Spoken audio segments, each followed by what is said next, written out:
आज 2 दिन पहले हम लाइव आकर कुछ ठीक है, एक पिता होने के नाते किसी की आंखों में आंसू है। हमारा मतलब ही नहीं था।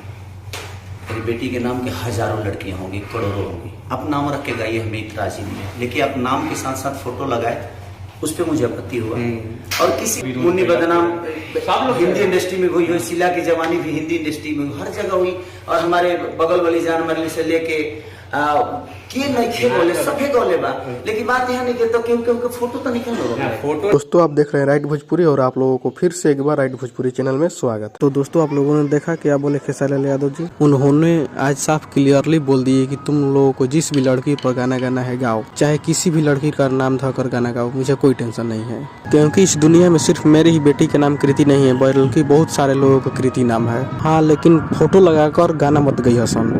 तो दोस्तों ये लोग नहीं सुधर सकते हैं। तुम लोगों को जिस भी लड़की का नाम धोकर गाना गाना है गाओ, खेसारी लाल यादव को अब कोई दिक्कत नहीं है। तो चलिए दोस्तों इस वीडियो में इतना ही, मिलते हैं किसी अगले वीडियो में। इसके बारे में आप लोग क्या कहना चाहते हैं कमेंट करके जरूर बताइए। और अगर अभी तक हमारे चैनल पर नए हैं तो चैनल को सब्सक्राइब कर दीजिए।